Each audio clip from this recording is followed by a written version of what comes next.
Hello everyone, welcome to our channel. तो जैसे कि आप सब जानते हैं कि हम यहाँ पर बीएड फर्स्ट सेमेस्टर का जो हमारा सब्जेक्ट है जेंडर, स्कूल एंड सोसाइटी यानी लिंग, विद्यालय और समाज, इसके बारे में डिस्कस करते हैं। पिछला वीडियो हमारा जो था वो इस सब्जेक्ट के सिलेबस के डिस्कशन वीडियो था। ठीक, उसके बाद से ये वीडियो थोड़ा सा लंबा हुआ, थोड़ी व्यस्तता के कारण ये हम लोग आपको वीडियो उपलब्ध नहीं करा पा रहे थे, लेकिन अब से आपकी कक्षाएं निरंतर प्रारंभ रहेगी। कुछ कमेंट आए थे कि सर क्या आप पूरे सब्जेक्ट को आप ही पढ़ाएंगे, यानी जितने भी सब्जेक्ट 4 सब्जेक्ट हैं सब आप पढ़ाएंगे। तो आपको बता दूं कि बीएड फर्स्ट सेमेस्टर का जो आपके सब्जेक्ट है, एक क्रियात्मक अनुसंधान, एक ये हमारा है लिंग, विद्यालय, समाज वाला, और एक है मनोविज्ञान का, और एक है दर्शन का। तो दर्शन और मनोविज्ञान को पढ़ाया जा चुका है। दर्शन आनंद सर द्वारा बहुत ही बेहतरीन तरीके से, और मनोविज्ञान को नितेश सर द्वारा वो भी बहुत ही अच्छी तरीके से पढ़ा दिया गया है पिछले साल का। तो उसमें ज़्यादा चेंजेस करने की जरूरत थी नहीं, इसलिए उसको इस साल नहीं पढ़ाया जाएगा। आप प्लेलिस्ट में जाकर उसको देख सकते हैं, आप उसको तब तक कवर कीजिए। तब तक क्रियात्मक अनुसंधान और ये हमारा जेंडर, स्कूल और सोसाइटी वाला हम आपको एग्जाम से पहले समाप्त कर देंगे। तो चिंता करने की कोई ज़रूरत नहीं है, बस आप निरंतर इस चैनल पर बने रहिए। ठीक है, तो हमारा यूनिट फर्स्ट में जो जेंडर, स्कूल और सोसाइटी के यूनिट फर्स्ट में पहला ही टॉपिक है यूनिट फर्स्ट का। देखिए यूनिट फर्स्ट लिखा है, उसका पहला टॉपिक है कि लिंग का अर्थ एवं परिभाषा, यानी कि meaning and definition of gender. ठीक है, लिखा है कि meaning of gender and sex, यानी सेक्स और जेंडर के बीच का अर्थ बताइए और इनके बीच में डिफरेंस क्या है इसके बारे में भी बताना होगा। ठीक है, तो चलिए देखते हैं कि क्या है लिंग यानी जेंडर। देखिए जेंडर जो है लैटिन भाषा के जीनस शब्द से आया है। ठीक, ये सब आपको नोट करना है, क्योंकि अगर आपके एग्जाम में पूछेगा कि लिंग का अर्थ परिभाषा बताइए, तो आपको सेम ऐसे ही लिखना पड़ेगा कि जेंडर शब्द जो क्या है कि वो लैटिन भाषा के जीनस शब्द से आया है, जिसका अर्थ होता है टाइप और सार्ट होता है। ठीक, जैसे कोई एक प्रकार होता है वही होता है। ठीक, उसके बाद आपको क्या लिखना पड़ेगा कि लिंग यानी जेंडर पुरुषों व महिलाओं के सामाजिक व्यवहार को, इस बात को ध्यान दिया जाएगा कि सामाजिक व्यवहार तथा उनके मध्य संबंधों को परिभाषित करता है। ठीक, सुनने में लगेगा कि भाई सेक्स का मतलब भी लिंग होगा और जेंडर का मतलब भी लिंग होगा, लेकिन दोनों एक माइनर डिफरेंस होता है जिसमें हम ज़्यादा ध्यान देंगे जेंडर के ऊपर। क्यों? क्योंकि थोड़ा सा आपको डिफरेंस आगे पढ़ना है, लेकिन फिर भी आपको बता देता हूँ कि डिफरेंस क्या है। सेक्स जो होता है वो बायोलॉजिकल होता है, और जेंडर क्या होता है वो इन्वायरमेंटल होता है, यानी वो सोसाइटी उसको निर्धारित करती है कि आप क्या काम करेंगे। ठीक है, देखिए यहाँ पर लिखा भी है कि जो जेंडर है वो पुरुषों व महिलाओं के सामाजिक व्यवहार तथा उनके मध्य संबंधों को परिभाषित करने वाला विशिष्टता वाले सांस्कृतिक रूप को संदर्भित करता है। यहाँ बोला गया है कि समाज, लिखा है कि सामाजिक व्यवहार और उनके मध्य संबंधों को स्थापित करने या परिभाषित करने की विशिष्टता वाले सांस्कृतिक रूप को संदर्भित करता है। कहने का मतलब ये है, देखिए ये इसका अर्थ हो गया, परिभाषा से और अच्छी तरीके से समझ में आएगा आपको कि क्या है। देखिए गार्डा लर्नर, क्योंकि आप लोग फर्स्ट सेमेस्टर में हैं तो आपको एक बात का छोटी छोटी जो हिंट होते हैं उसको आपको बताते चलेंगे हम लोग, मतलब आपको कि ये जो मनोवैज्ञानिक के नाम होते हैं और इनके दी गई परिभाषाएं होती है, इनको याद करना आपके लिए बहुत ज़्यादा ज़रूरी होती है। क्योंकि आप अगर आंसर जो कॉपी है उसमें लिखेंगे उत्तर पुस्तिका में, तो उसमें ऐसे ही आपको लिखना होता है, क्योंकि आप उसका अर्थ लिखेंगे कि उसके बाद कौन से विद्वान ने उसके बारे में क्या कहा है उसको लिखेंगे, तो ये एक अच्छा इफेक्ट डालता है एग्जामिनर के ऊपर। ठीक है, जो भी कॉपी जांचने वाला है उसके ऊपर। तो गार्डन लर्नर के अनुसार लिंग एक मुखौटा, ठीक है, लिंग एक मुखौटा है। यहाँ लिंग से तात्पर्य है जेंडर। ठीक है, लिंग से तात्पर्य है जेंडर, यानी जेंडर एक ऐसा मुखौटा, वेश एवं कवच है जिसमें स्त्री व पुरुष एक असमान, देखिए असमान नृत्य करते हैं। थोड़ा सा और लग रहा है, देखते हैं क्या करना है कि gender the costume, a mask, a straight jacket in which men and women dance their unequal dance. कहने का मतलब यह है कि जो जेंडर है वो एक सामाजिक रूप है, इसमें हर एक पुरुष और महिला जो है वो अपने एक अलग अलग एक आवरण, एक मुखौटा बने हुए हैं। कहने का मतलब यह है कि जो भी काम निर्धारित किया, क्या समाज देखिए निर्धारित कर रहा है, ठीक है, समाज ही निर्धारित कर रहा है कि आप इस जेंडर से हैं। सेक्स तो आपका जन्म से ही पता चल जाएगा, ठीक है, ये महिला है, ये पुरुष है, ठीक। लेकिन जो जेंडर होता है वो क्या है, वो समाज उसको थोपता है, थोपना, हाँ थोपना ही होगा। क्यों?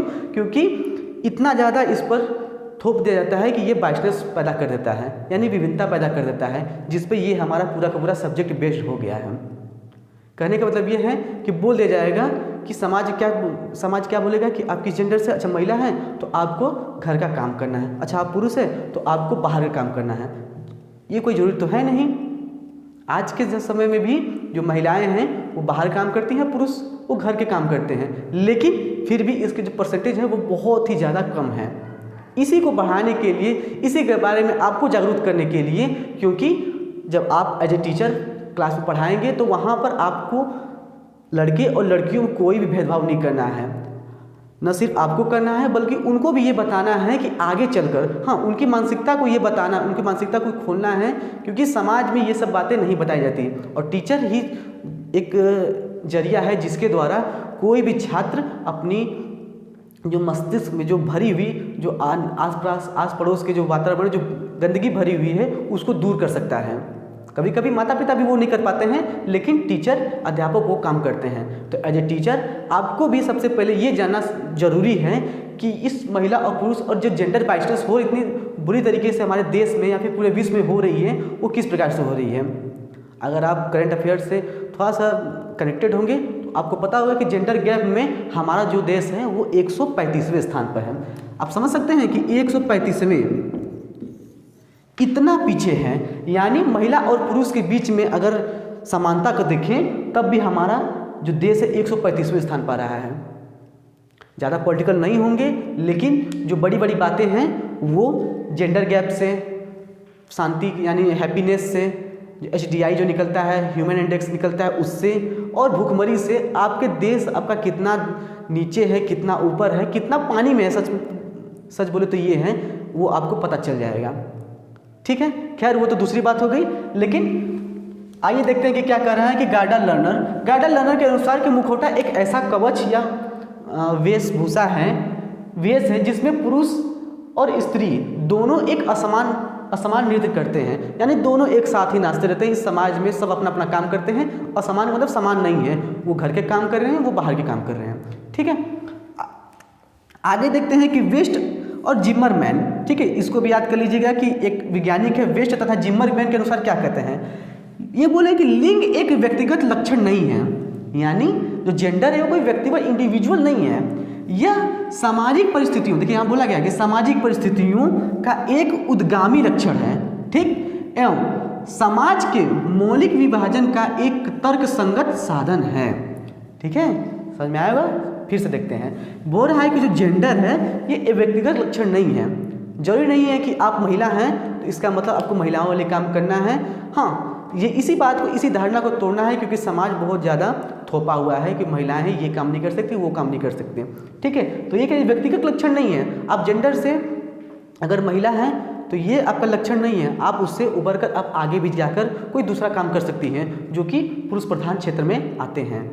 ठीक है, यह सामाजिक परिस्थितियों का एक उद्गामी लक्षण है। ठीक है, लेकिन बोला कि सामाजिक परिस्थितियों का उद्गामी लक्षण है, यानी समाज इसको बढ़ावा दिया है एवं समाज के मौलिक विभाजन का एक तर्कसंगत साधन है। और जो समाज का जो मौलिक विभाजन किया गया है कि ये महिला है, पुरुष है, इसी का एक तर्कसंगत साधन है। उम्मीद है कि इतना बात आपको समझ में आया होगा।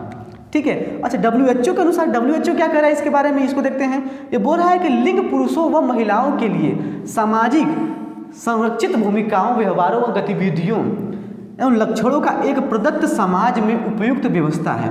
देखिए क्या बोल रहा है कि सामाजिक संरक्षित भूमिकाओं, जो कि समाज जो भी भूमिका निर्धारित की जा चुकी है, वो जो व्यवहार करना है उसके हिसाब से जो गतिविधि है वह, और लक्षण उसी का वो है एक रूप, क्या है, ये जेंडर। ठीक है, उसको नाम दे देते हैं जेंडर। आप किस जेंडर से हैं? अच्छा, आप महिला हैं, आप पुरुष हैं। आप महिला हैं तो इसका ये काम करेंगे, पुरुष है तो वो काम करेंगे। ठीक है, जो यहाँ जेंडर का प्रकार अगर देखें तो एक मेन होते हैं, एक मेन होता है और एक वुमेन होगा, और तीसरे अगर नया है एक है ट्रांसजेंडर, जो कि इससे पहले इनको किसी में ट्रांसजेंडर जो है ये भी लिंग के एक प्रकार में आते हैं। इससे पहले इनको न महिला में रखा जाता था न पुरुष में रखा जाता था। ये सबसे वंचित वर्ग थे, इनको कोई भी अगर काम करना पड़ता था इनका कोई पता ही नहीं चलता था कि इनको किस में रखा जाए। लेकिन धीरे धीरे सरकारें बदली। सरकारें क्या बदली, मतलब लोगों को दिमाग खुला, लोगों को सोच बदली। तो वो भी अब देखते होंगे कि अगर आप फॉर्म फिल करते होंगे अपने से, खुद से देखते होंगे, तो वहाँ अगर लिखा हुआ कि सेक्स जेंडर के तहत लिखा हुआ 3 मेल फीमेल और तीसरा अदर्स या ट्रांसजेंडर सीधे सीधे लिखा रहता है, वो ये ट्रांसजेंडर है। ठीक है, तो आप लोग जल्दी से स्क्रीनशॉट लीजिए, फिर इसके बाद हम देखते हैं कि आगे क्या है इसकी डिफिनेशन। हम देखते हैं कि लिंग की विशेषताएं यानी कैरेक्टरिस्टिक्स ऑफ जेंडर, यानी जेंडर की कौन कौन सी विशेषता हैं जो उसको जेंडर बनाती है। देखते हैं, इसमें पहला है हमारा कि लिंग यानी कि जेंडर जो है वो सामाजिक रूप से निर्मित है। सॉरी, जैसा कि मैंने आपको बताया कि जेंडर क्या है, वो सोशली कॉन्ट्रैक्टेड है, ठीक है, कंस्ट्रक्टेड है, यानी वो समाज के द्वारा बनाया गया है कि ये काम कौन करेगा, ये काम कौन करेगा, एज सिंपल एज दैट। ठीक है, इसकी पहली विशेषता हुई। दूसरी विशेषता क्या है कि लिंग में सीखा गया यानी जेंडर में सीखा गया व्यवहार या अधिग्रहित पहचान शामिल है। जेंडर में क्या होता है कि सीखा हुआ व्यवहार, यानी gender involve learned behaviour and acquired identity. Learned behaviour मतलब कि जैसे होता है कि जब छोटे छोटे बच्चे होते हैं तो उसमें लड़कियां जो होती हैं उनको भी बोला जाता है कि आप घर के काम में हाथ बटाइए, यानी कि उनको बोला जाता है खाना बनाना सीखो। लेकिन ये लड़कों पर लागू नहीं होता है, लड़कों को नहीं बोला जाता है कि आप खाना बनाना सीखिए, इंक्लूडिंग मी आल्सो। मेरे घर पर भी ऐसा होता है, मुझे कोई किसी ने फोर्स नहीं किया, आपके घर पर भी होता होगा। अगर आप महिला हैं, लड़की हैं, तो आपको जरूर कहा गया होगा कि घर के हाथ में काम बटाओ। अब नहीं बटा पा रही हो तो मम्मी से ताने भी सुनते होंगी। अगर आप लड़के हैं तो आप पर इस तरह के कोई बर्डन नहीं होता है। तो ये क्या है कि जेंडर क्या है कि वह सीखा हुआ व्यवहार है। ठीक है, ये सीखा व्यवहार या अधिग्रहित पहचान है। ठीक है, कोई खाना बना रहा है तो बस यही सोच लिया जाता है कि कोई लड़की ही बना रही होगी या फिर कोई औरत ही बना रही होगी। ये क्या है, सीखा व्यवहार है, ये हमारी जेंडर बाइसेंसता में आएगी। ठीक है, ये जेंडर बाइसेंस में आएगा कि अगर तो पता चला कि अच्छा ये सेफ हैं, इन्होंने खाना बनाया है, या फिर कोई भी क्या कि खाना बनाया है तो क्या कि ये महिला द्वारा ही बनाया गया हुआ, ऐसा जरूरी नहीं है। तो ये क्या है कि जेंडर एक ये निर्धारित करता है कि सीखा व्यवहार या अधिग्रहित पहचान है, यानी जेंडर इन्वॉल्व्स लर्न्ड बिहेवियर और एक्वायर्ड आइडेंटिटी।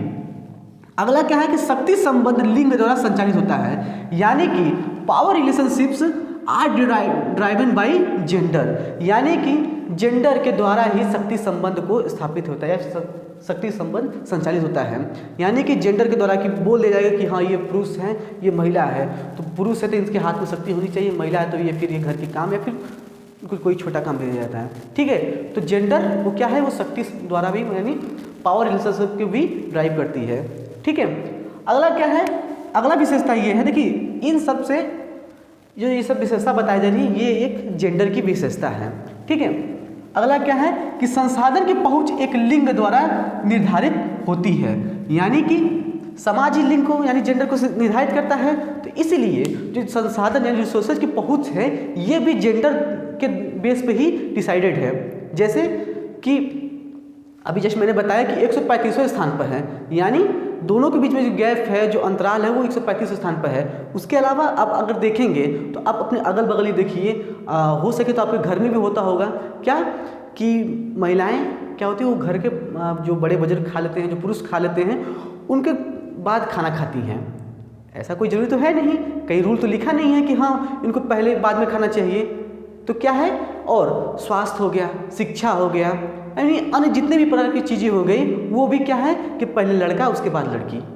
ठीक है, अगर घर का एक लौता लड़का है तो फिर तो पूछना ही क्या है, उसको हर चीज़ में वो अगर मुंह से बोल दिया कि मम्मी मुझे शर्ट चाहिए या पैंट चाहिए तो उसको अगले दिन मम्मी पापा ला कर दे देंगे। अगर वही बहन बोल रही है या फिर लड़की बोल रही है अरे नहीं तुम्हारे पास है क्या करोगे इतना ज़्यादा, यानी देख रहे हैं घर ऐसी बात नहीं है।